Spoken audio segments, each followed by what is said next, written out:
जय हिंद बच्चों, e commerce class में आपका फिर से एक बार स्वागत है। क्लास 10th के लिए फिर से एक बार हम लोग चर्चा करेंगे, यानी पढ़ेंगे जियोग्राफी। तो ये सोशल स्टडी का यानी सोशल साइंस का बहुत महत्वपूर्ण सेगमेंट है जियोग्राफी। और आपसे एक बात कहना चाहेंगे कि भले ही आप क्लास 10th में हैं और आगे जब क्लास 11th में जाएंगे तो आप अपना स्ट्रीम डिसाइड करेंगे, और कोई साइंस पढ़ेगा, कोई कॉमर्स पढ़ेगा, कोई ह्यूमैनिटी पढ़ेगा।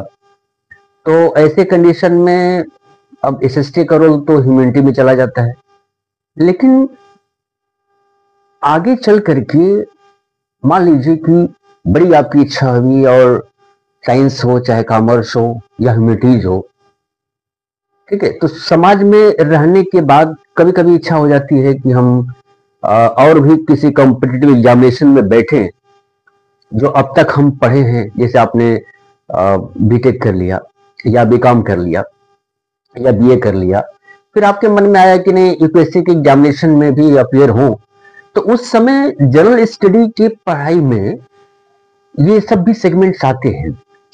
तो अब उस समय पढ़ते समय ना वैसे रुचि अगर नहीं रहती है तो एक ढंग से इसको दवा के तौर पर पढ़ना पड़ता है, नहीं यार पढ़ना है मजबूरी में।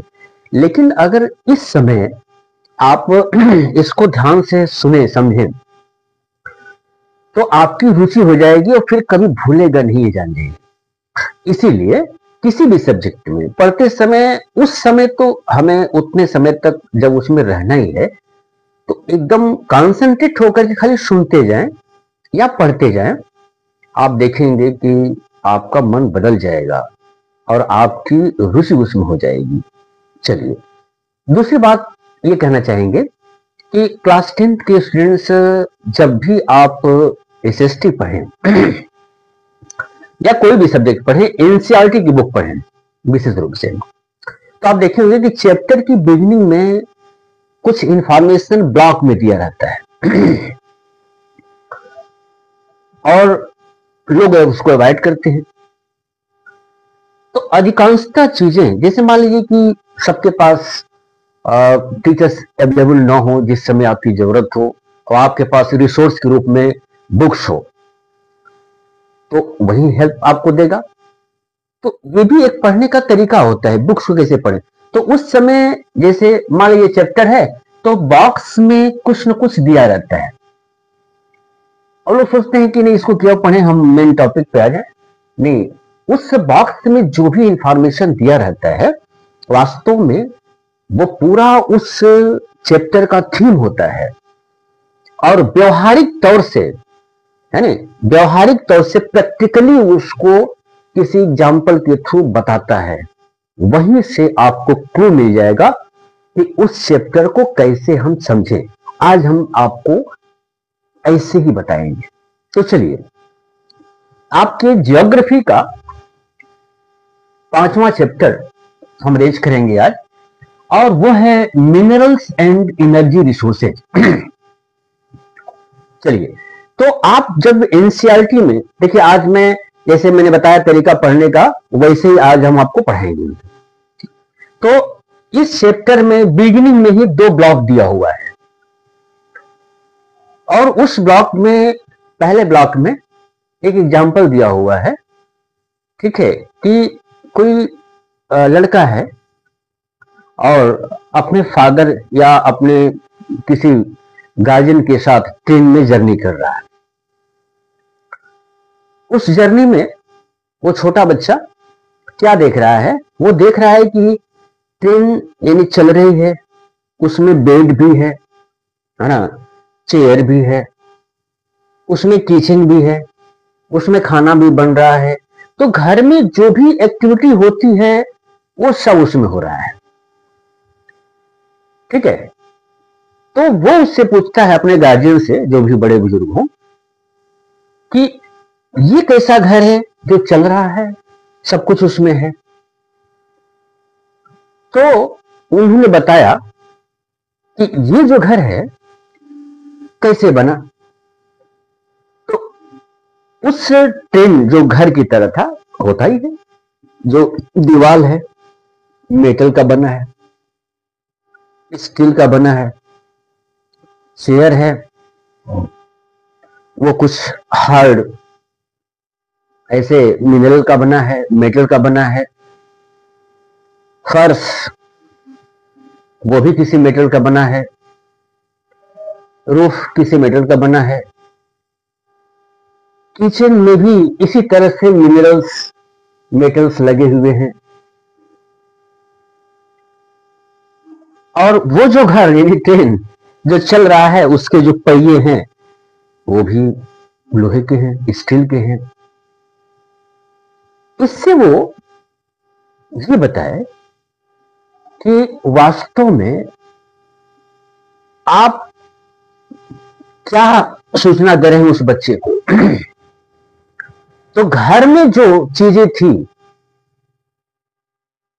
वो चीजें सब कुछ उसको चलायमान के रूप में दिख रहा है। तो समझ गया कि ये किसकी स्विच का बना हुआ है, चलिए ठीक है। फिर कहता है कि ये घर चल कैसे रहा है। तब उसको चलाने के लिए एनर्जी की आवश्यकता होती है। तुमने कहा कि ये एनर्जी से चल रहा है घर। तो उसने बता दिया कि दुनिया में इस पृथ्वी पर जितनी भी चीजें बनी हुई है, छोटा चीज से लेकर के बड़ा, सुई से लेकर के जहाज तक या टावर बिल्डिंग तक, सब में मिनरल्स का इस्तेमाल हो रहा है, सब में मेटल्स का इस्तेमाल हो रहा है, उसी का बना हुआ है। घर चल रहा है यानी किसी चीज को अगर मूव करना है तो उसमें एनर्जी की आवश्यकता पड़ती है। ये भी उसी का पार्ट है, मिनरल का ही पार्ट है, नहीं तो नहीं चलता। तो इसके माध्यम से उस बच्चे को उसने आपके चैप्टर का पहला पार्ट बताया कि मिनरल्स और एनर्जी कितना महत्वपूर्ण है।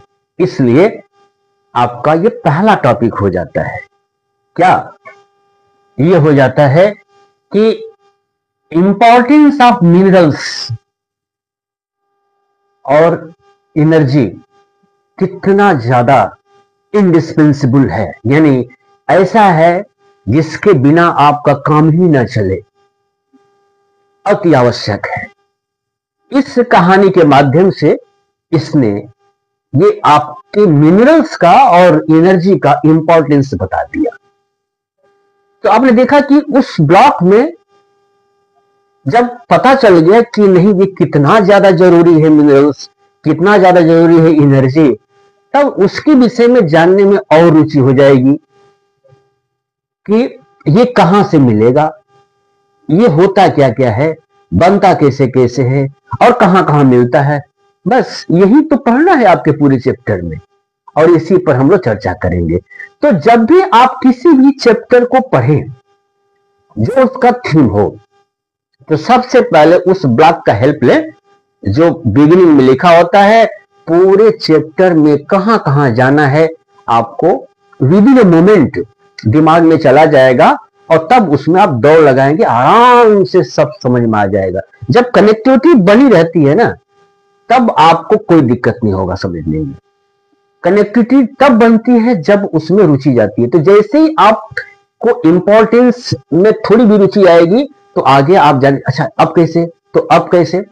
तो इस ढंग से उसने इंपॉर्टेंस बताया।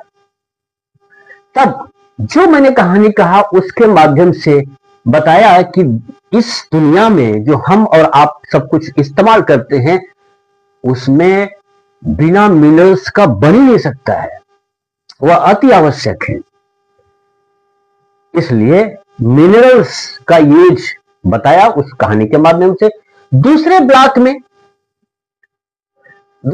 में देखिए टूथपेस्ट की कहानी बताया। अब देखिए दूसरी चीजें जब आप पढ़ते चले जाएंगे ना, तो उसमें से कुछ ऐसी थीम होते हैं, ऐसी चीजें होती हैं जो की फैक्टर के रूप में काम करता है। उसको नोट करते जाइए, जैसे मैंने नोट किया है। नोट करते जाएंगे, बस वो पकड़ में आ जाएगा और उससे संबंधित बातें आपको याद आ जाएगी। जैसे देखिए मैंने क्या लिखा है टूथपेस्ट लिखा है क्या, तो दूसरे ब्लॉक में इसी का कहानी कहा गया है क्या, कि टूथपेस्ट अधिकांशतः देखते हैं तो सफेद होता है। क्यों? तो उसमें एक ऐसा मिनरल्स का इस्तेमाल होता है जिसकी वजह से वो सफेद दिखाई देता है। टूथपेस्ट कहीं कहीं कलर दिखाई देता है तो वो भी मिनरल्स का इस्तेमाल होता है, इसलिए ऐसा दिखाई देता है, डिफरेंट कलर के होते हैं। टूथपेस्ट में क्रिस्टल्स भी कहीं कहीं दिखते हैं, बबल्स टाइप का, वो भी उसमें करामात है आपके मिनरल्स का ही। तो उसमें बताया है कि क्या क्या मिनरल्स पड़ा है उसमें, ज्यादा अभी उसमें डिटेल में नहीं जाएंगे। तो उसकी वजह से टूथपेस्ट में क्या क्या चेंजेस आता है, ये आए दिन हम टूथपेस्ट का रोज यूज करते हैं, इसका मतलब बिना मिनरल्स का वो भी नहीं बन सकता है। और ये तो छोड़ दीजिए, जो हमारे शरीर से बाहर दिखाई दे रहा वो तो हम चर्चा कर दिए, लेकिन उससे भी ज्यादा महत्वपूर्ण है। अरे भाई, हमारे आंख से दिखाई दे रहा है या हमको सुनाई दे रहा है, तब तो हम सुन रहे हैं ये सब चीजें कि मिनरल्स कितना जरूरी है, लेकिन हम अगर जिंदा ही न रहें तब हमारी किस काम का है? किसी काम का नहीं है। यानी हमको जिंदा रहने के लिए भी मिनरल्स की आवश्यकता है। अब मिनरल्स की आवश्यकता कितना ज्यादा जरूरी है, इंडिस्पेंसिबल है, अब ये जान जाइए कि जिस चीज से आपका पूरा शरीर बना हुआ है, जिस एलिमेंट से, उसमें मिनरल्स केवल 0.3% की आवश्यकता होती है। यानी आपका 97.7% देखा जाए, ठीक है, तो ये आपका पूरा कंप्लीट अदर एलिमेंट्स होते हैं।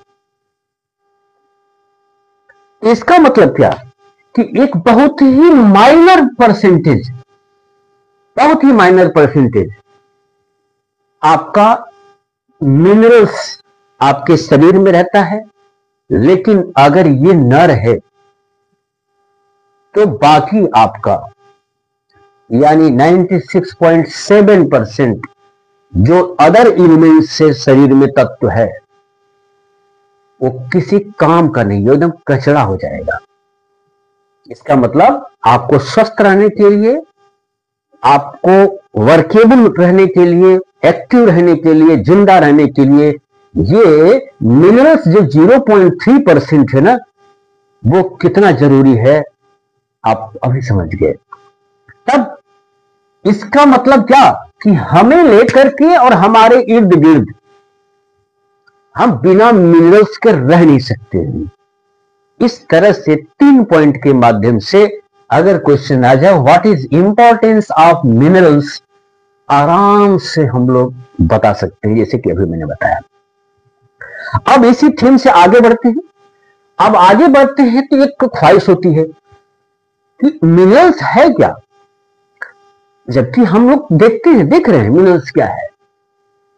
ठीक है, अब जैसे मान लीजिए कि हम लोहे को देखते हैं, मिनरल्स है, सीधी बात, स्टील लिख रहे हैं यानी मेटल्स है। इसका मतलब क्या है कि इस दुनिया में हर जगह कहीं भी आपको फिजिकली दिखाई दे रहा है वहां मिनरल्स है, पृथ्वी पे खनिज है। तो ये है क्या हम लोग बनाते हैं उसको? नहीं। इसमें है क्या कि इसमें कुछ ऐसे गुण है, सब्सटेंसेस हैं पृथ्वी में, जिसमें से अधिकांशतः एक ग्रुप में आते हैं, होमोजीनियस होते हैं, जो स्वाभाविक रूप से, प्राकृतिक रूप से बनते हैं। और उसमें जो बनते हैं इसके पीछे एक दिन में नहीं बनते हैं, समय लगता है। इसलिए उनके अंदर कुछ केमिकल स्ट्रक्चर होता है, रासायनिक संरचना होता है। तो इस तरह के जितने भी कॉम्बिनेशंस होते हैं सब्सटेंसेस के, जो होमोजीनियसली नेचुरली आपको मिलते हैं, किस पे? अर्थ पे या अर्थ के अंदर, विशेष रूप से क्रस्ट में, उसे ही क्या कहते हैं? खनिज, यानी मिनरल्स कहते हैं। तो सीधी सी बात है कि मिनरल्स एक ढंग से ग्रुप ऑफ सब्सटेंसेस होता है जो एक जाति के, एक रूप के एक साथ रहते हैं, जिनके अंदर एक रासायनिक संरचना होता है। जैसे मान लीजिए लोहा है, ठीक है, आयरन ओर है, तो ये क्या है? मिनरल्स है।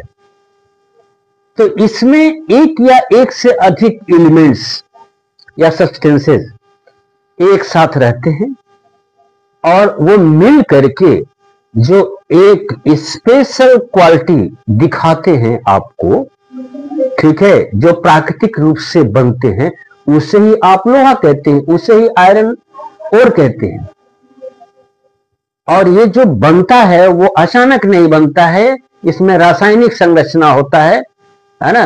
तो इस ढंग से जो भी मिला उसे हम क्या कहते हैं?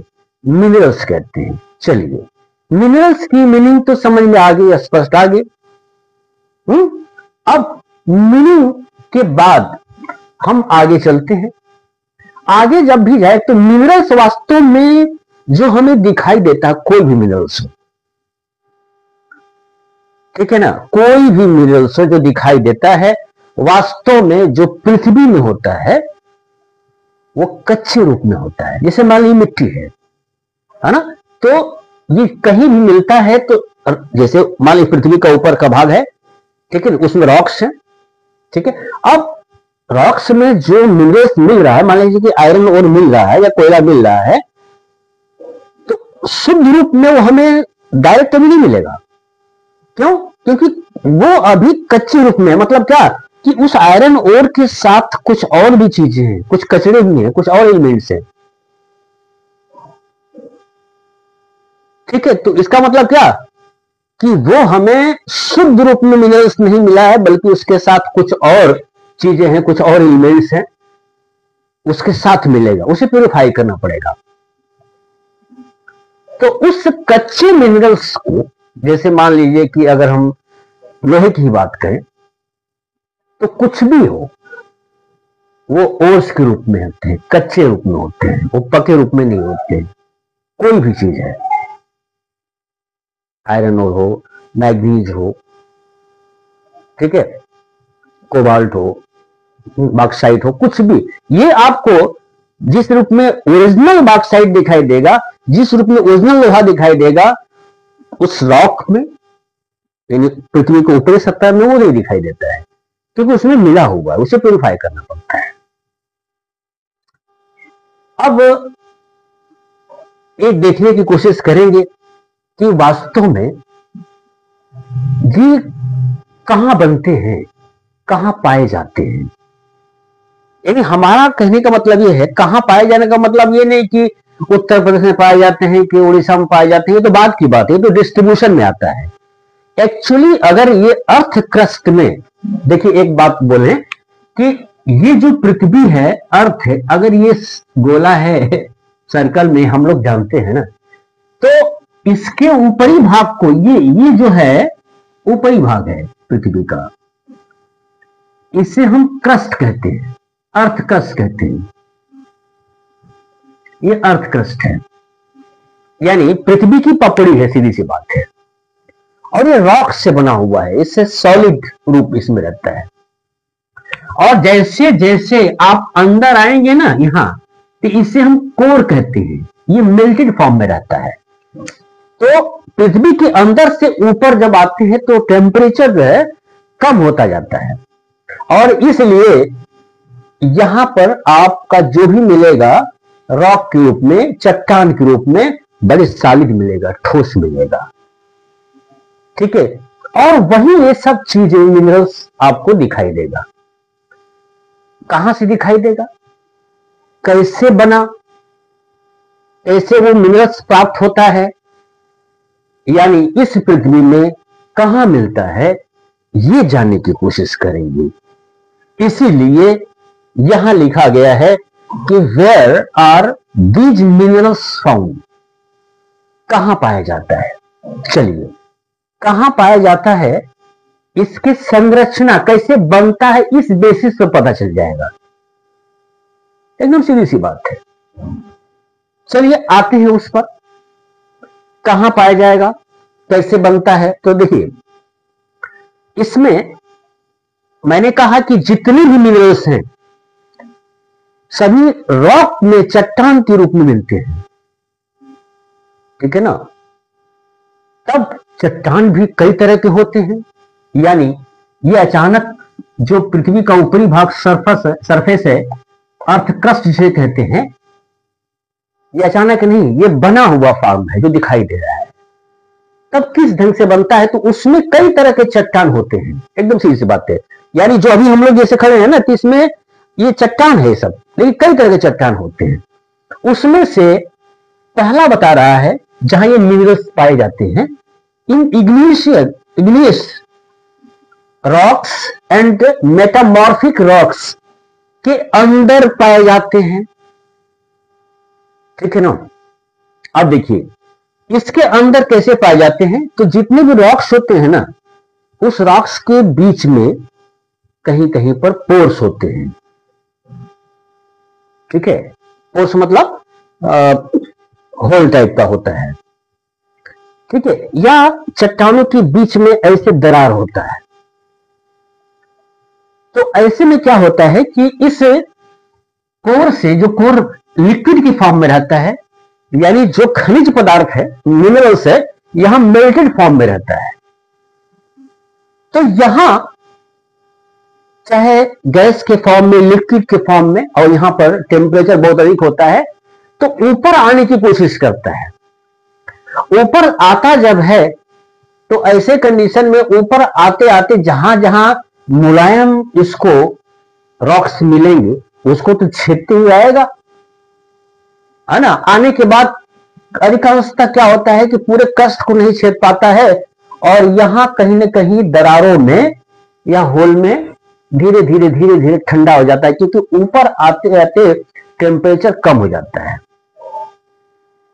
तो वहां पर जो रॉक मिलता है ना, उसे इग्नियस रॉक कहते हैं, और दूसरा मेटामॉर्फिक रॉक कहते हैं। उन्हीं के दरार के बीच में, उन्हीं के होल के बीच में आपको सॉलिड के फॉर्म में जो मिनरल मिलता है इन रॉक्स में, ठीक है, वो क्या क्या है, टीन है, कॉपर है, जिंक है, सीसा है, वहां पाया जाता है। अभी जैसे मैंने बताया, वहां क्यों पाया जाता है, क्योंकि वही बनता है। कैसे बनता है, तो यहां जो लिक्विड फॉर्म में है, पृथ्वी का वो हिस्सा जहां कमजोर होता है, वो चट्टान उसी के थ्रू होल में या उसके में जो क्रिक पड़ा रहता है, दरार पड़ा रहता है, उसके थ्रू ऊपर आने की कोशिश करता है, और पूरा ऊपर तक नहीं आ पाता है। तो यही ऊपरी भाग में कहीं न कहीं पर जहां भी उसको कमजोर मिलता है, वहां धीरे धीरे जमना शुरू कर देता है, क्योंकि ऊपर टेम्परेचर कम हो जाता है। समय लगता है इसमें, ये अचानक नहीं होता है। जैसे पाइप है, उसमें से पानी जा रहा है, तो ऐसे नहीं होता है, कई साल, हजारों, लाखों, करोड़ों साल ऐसे लग जाता है प्रोसेस में। तब यहां जब वो पहुंच जाता है, तो उससे कहते हैं क्या, टीन मिलता है, कॉपर मिलता है, जिंक मिलता है, और लीड मिलता है, यानी शीशा मिलता है, और भी बहुत कुछ है। इससे पता चल गया। देखिए, अब इस कहानी के माध्यम से एक बात आपको स्पष्ट हो गया, क्या, कि ये जो मिनरल्स है वो कहां पाया जाता है, मतलब किस रूप में पाया जाता है। तो ये कैसे पता चला कि कैसे बनता है, और बन करके कहां जाकर के रुकेगा, वही पाया जाता है। यानी हम यहां पर लिथोस्फीयर में, यानी इस पृथ्वी के अंदर कहां मिलता है, ये बता करने की कोशिश किएंगे। अब यहां पर इंडिया, यूएसए से कोई मतलब अभी नहीं है, वो डिस्ट्रीब्यूशन का पार्ट है। ये हमारे ख्याल से आपको समझ में आ गया होगा। चलिए, बहुत बहुत धन्यवाद। आगे देखते हैं। दूसरी फिर कहां बनता है, कौन कौन मिनरल्स बनते हैं, कैसे बनते हैं, वो आते हैं। अब वो है सेडिमेंट्री रॉक्स। सेडिमेंट्री रॉक्स क्या होता है कि जब कुछ ऐसे मिनरल्स, उसमें सॉइल भी होता है, कुछ ऐसे कारक फैक्टर्स होते हैं, जैसे हवा है, बर्फ है, पानी है, उसकी वजह से टूट टूट करके, या जितने फॉसिल्स हैं, फॉसिल्स का मतलब होता है अवशेष, चाहे मान लीजिए हम और आप या जानवर सब मरे, उनके हड्डियों का अवशेष, ठीक है, इस तरह से, या कुछ मिनरल्स हैं उनका अवशेष, वो इन कारक, इन फैक्टर की वजह से धीरे धीरे बह करके कहीं ना कहीं जमता जाता है, लेयर बनता जाता है। अब लेयर बनता जाता है और पृथ्वी में ये सब एक्टिविटी बार बार होती जाती है, कई साल तक जमते जमते जमते जमते, कई करोड़ कई लाख तक ये प्रोसेस चलता जाता है, जो नीचे सेडिमेंटेशन होता है इन फॉसिल्स का, और जो चट्टान बनता है उसे ही कहते हैं सेडिमेंट्री रॉक। सेडिमेंटेशन का मतलब जमना, तो लेयर बन जाता है। अब देखिए भाई, लेयर बन जाता है, उस लेयर में ऑटोमेटिकली बर्फ से, हवा से, पानी से, या कोई लिक्विड ऐसे एलिमेंट्स है, उनसे टूट टूट के तो क्या टूट रहा है, उसमें मिनरल्स भी हैं, भले कच्चे फॉर्म में है, और धीरे धीरे जमता जाता है। अब मैंने कहा जब जमता है तो ऐसे में अधिकांशतः एक रूप के जो एलिमेंट्स होते हैं, या ऐसे जिनका गुण लगभग सबका मिलता है, एक जगह इकट्ठे हो जाते हैं, और लाखों करोड़ों साल तक उसमें रासायनिक क्रिया होती रहती है, और जिससे एक जगह एक क्वालिटी के, एक पहचान के तक मिलते हैं, वही तो मिनरल्स है। तो इस सेडिमेंटेशन के थ्रू, सेडिमेंट्री रॉक में अब वो क्या क्या मिलता है, तब उसमें मिनरल मिलते हैं कोल के रूप में, आयरन ओर के रूप में, जिप्सम के रूप में, पोटास के रूप में, और साल्ट के रूप में, और भी है। इसका मतलब क्या कि ये सब अधिकांशतः किस रॉक में मिलते हैं, पृथ्वी के ऊपरी सतह की किस चट्टान में मिलते हैं, तो आप कहेंगे क्या, सेडिमेंट्री चट्टान में, सेडिमेंट्री रॉक में मिलते हैं। तो इतने मिनरल्स इसमें मिलते हैं, ये पता चल गया। चलिए अब तीसरा जगह ढूंढते हैं पृथ्वी के ऊपरी सतह पर कहां मिलता है, और वह है डिकम्पोजिशन ऑफ सरफेस रॉक। देखिए, पृथ्वी के ऊपरी सतह पे विशेष रूप से जितने भी कारक होते हैं, उसमें से सबसे ज्यादा इंपॉर्टेंट वाटर होता है, हवा होता है। इनके फोर्स से ये मिनरल्स टूटते रहते हैं, और डस्ट के फॉर्म में ये जमते रहते हैं। विशेष रूप से अगर हिल्स है तो उसके निचले भाग में, और नदी है तो उसकी घाटी में, और इकट्ठे होते होते और फिर रासायनिक संरचना के थ्रू ये वहां पर जमते जाते हैं। उसमें विघटन यानी टूट फूट होता रहता है, और तब उससे जो रॉक बनता है ना, उसको बॉक्साइट कहते हैं। और बॉक्साइट का देखिए एक चीज और है, ये सब चीजें याद करने का एक बहाना चाहिए। देखिए इसे बॉक्साइट बनता है भाई, अब इस समय एल्युमिनियम की अधिकांशतः चीजें मिलती है ना, जैसे जहाज है, किसका बना है, एल्युमिनियम का बना है ना। छोटे छोटे खिलौने किसके बने, एल्युमिनियम का बना है। गाड़ियां वगैरह किसके बने, एल्युमिनियम के बने हैं, है ना। तो इसी के अंदर एल्युमिनियम है, मिट्टी की तरह दिखाई देगा, एकदम छोटे छोटे ऐसे डस्ट के रूप में, वो क्या है, एल्युमिनियम है। और इससे पहले वाले क्लासेस में हमने बताया भी था कि एल्युमिनियम कैसे बनता है। ये बॉक्साइट है, वो क्या है, सही कहीं तो एल्युमिनियम है, लेकिन दिखाई नहीं देते भाई, ये तो धूल के रूप में है। तब यही जब पिघलाया जाएगा तो एल्यूमिना होगा, और लास्ट में क्या बन जाएगा, एल्युमिनियम। तब उसको जो भी साथ दे दीजिए, बर्तन बना दीजिए, जहाज बना दीजिए, सुई बना दीजिए, तो वही बॉक्साइट है। कहां मिलता है भाई, तो डिकम्पोजिशन ऑफ सरफेस रॉक, यानी एकदम पृथ्वी के ऊपरी सतह पर मिलेगा धूल के रूप में, जो कितना महत्वपूर्ण है बाद में डिस्ट्रीब्यूशन में हम लोग पढ़ेंगे। ये आपको आ गया समझ में।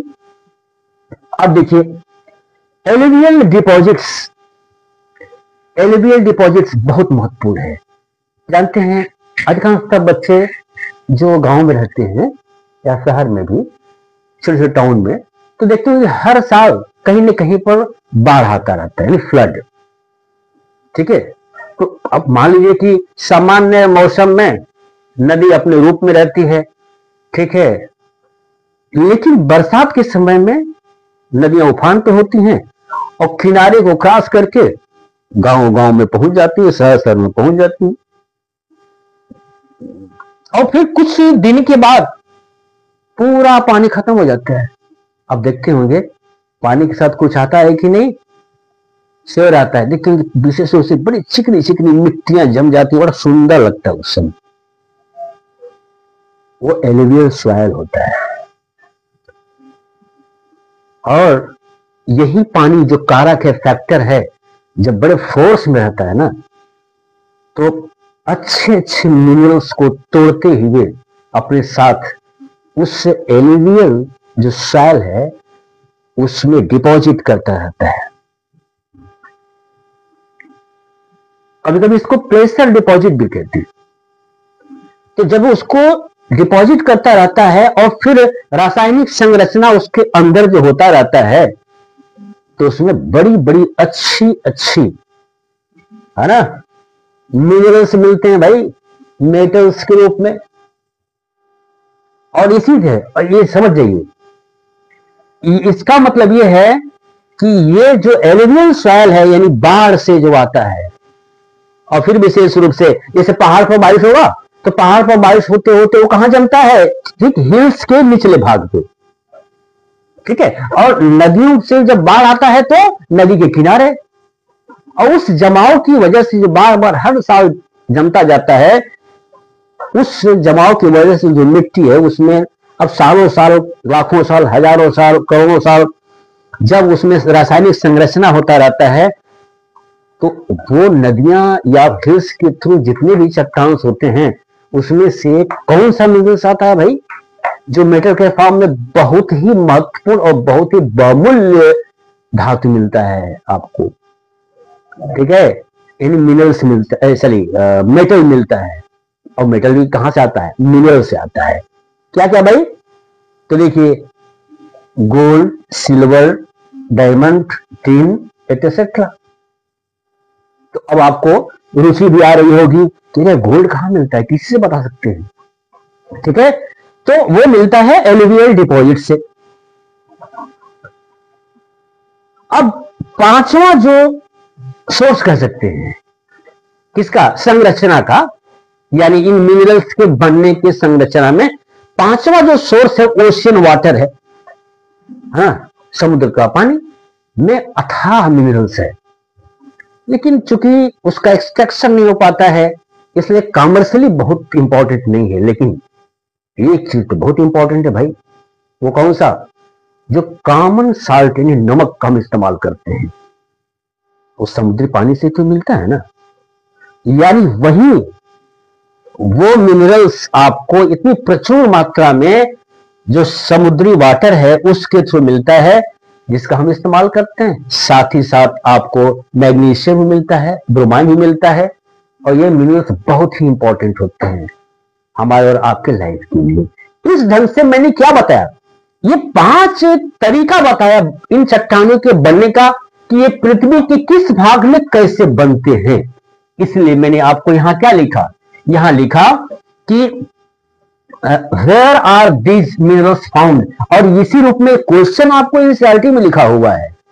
बस मैंने क्या कहा, इसी को पकड़ के लिख चलिए। और देखिए पूरे क्वेश्चंस जितना भी आप जाएंगे ना, कहीं भी सैंपल पेपर कहीं भी, आपको पक्का है कि इसी में से सब क्वेश्चंस मिलेंगे जितनी टॉपिक आप पढ़ ली है। चलिए, ये तो आपको मिल गया मिनरल्स। तो जितना मैंने आपको बनाया, तो अभी तो आपने देखा क्या, इसके बनने के तरीके में क्या क्या मिनरल्स आपको मिलते हैं। अब मिल गए तो इनको हम इनके गुण के आधार पर कुछ भागों में बांटेंगे। आपने देखा बांटने के तरीके, मैंने कहा था कि जितने भी मिनरल्स होते हैं ना, पहले ओर्स यानी अयस्क के रूप में मिलते हैं, यानी आपको पहले कच्चे रूप में मिलेगी, यानी प्योरिटी उसमें नहीं रहेगी, प्यूरिफिकेशन करने के बाद आपको दिखाई देगा अपने वास्तविक रूप में।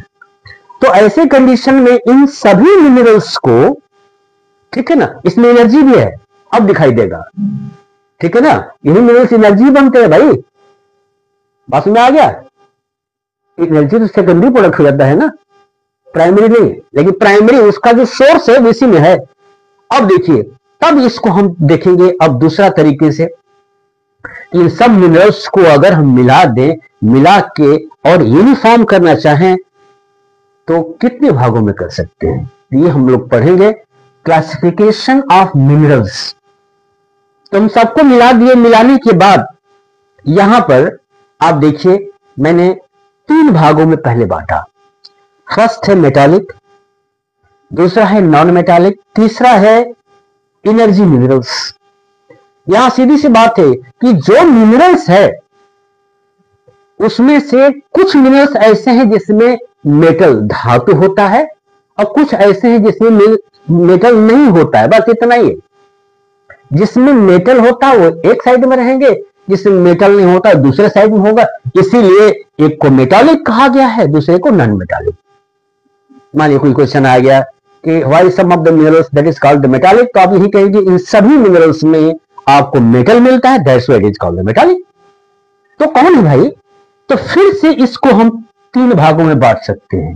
किसको? मेटालिक मिनरल्स को। मैंने कहा पहला है फेरस, सीधी सी बात है, नाम भले हो एरस फेरस, ठीक है, लेकिन बड़ा आसान है।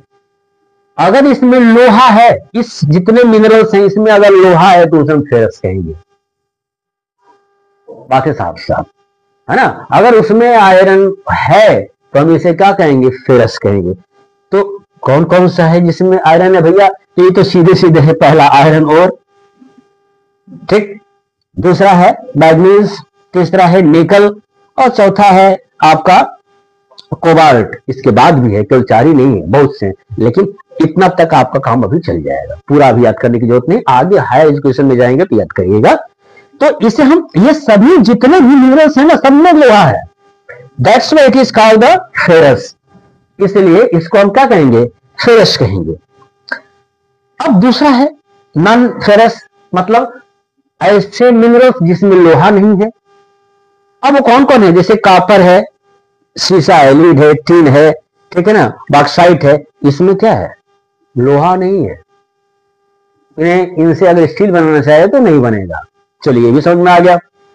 और अंततः जो मैंने कहा प्रीसियस, बहुत ही बहुमूल्य, यानी सोना चांदी कहां मिलता है? आप बता सकते हैं सर वो एलिवियल्स वाला बताया था ना, वही जमते जमते बनता है। बहुत सही, चलिए ठीक है। तो उसमें क्या क्या बनेगा? गोल्ड मिलेगा, सिल्वर मिलेगा, ठीक है, डायमंड मिलेगा, प्लेटिनम मिलेगा, सोना चांदी सब मिलेगा इसमें।